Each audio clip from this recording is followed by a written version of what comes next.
ফেসবুকে প্রোফাইল যারা লাল করছেন, আমি তাদের উদ্দেশ্যে বলতে চাই, আমি ততটুকু পর্যন্ত লাল যতটুকু পর্যন্ত আপনারা যৌক্তিক দাবি, কোটা সংস্কার ছিল, যৌক্তিক দাবি, বিচারের দাবি ছিল, ততটুকু পর্যন্ত আমিও আপনাদের সাথে লাল ছিলাম। কিন্তু যখন আপনারা আমার নেত্রী জননেত্রী শেখ হাসিনার পদত্যাগ দাবি করতেছেন এবং ধ্বংসলীলায় মেতে উঠেছেন, তখন আমি যেমন আপনাদের যেমন আমার নেত্রীর বিরোধিতা করার অধিকার আছে, আমারও আমার নেত্রীর পক্ষে দাঁড়ানোর অধিকার আছে। আমি এই সস্তা জনপ্রিয়তার জন্য এখানে ভাইরাল হইতে আসি নাই। আমি জানি যে এখন দেখা যাচ্ছে যে এমন একটা অবস্থা যে আপনি ফেসবুকটা এমন, যেমন ধরেন আমার মাননীয় প্রধানমন্ত্রী বলতেন যে আমি ফেসবুক এমপি।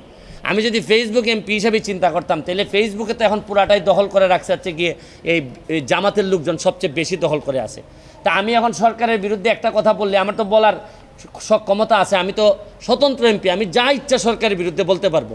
তা আমি তো একেবারে এখন তো আমি মানবতাবাদী, শুধু মানবতাবাদী না, দেখতেন আমি যদি আজকে খালি সরকারের বিরুদ্ধে বলি, কালকে থেকেই সবাই বলবে যে সুমনকে আমরা প্রাইম মিনিস্টার দেখতে চাই, প্রধানমন্ত্রী দেখতে চাই। তা আমি তো ওই প্রধানমন্ত্রী আর লোভে আসি না এখানে। আমার রাইট রং বোঝার ক্ষমতা হয়েছে, আমি পড়াশোনা করে ব্যারিস্টার হয়েছি।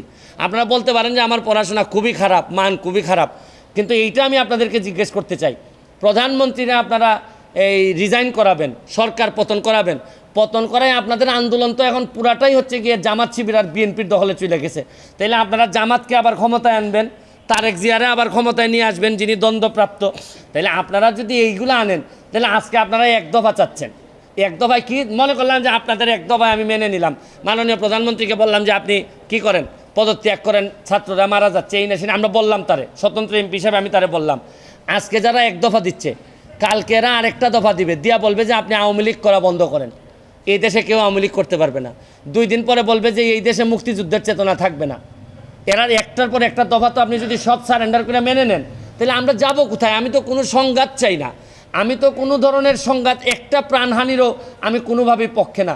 যতগুলা ছাত্র মারা গেছে তাদের প্রতিটা ছাত্রের আত্মার মাগফিরাত কামনা করা এবং বিচারের ব্যবস্থা করার জন্য আমি সবচেয়ে, শুনেন, এখন হয়েছে কি, দুর্নীতির বিরুদ্ধে যুদ্ধ তো নাই, এখন তো নতুন আরেক যুদ্ধ তৈরি হয়েছে। দুর্নীতির বিরুদ্ধে যুদ্ধ শেষ, দুর্নীতিবাজরা তো যে যার মতো করে সেফ আছে। অনেক দুর্নীতিবাজ হয়তো দেশ ছেড়ে দিবে, এদের তো কোনো ঝামেলা নাই।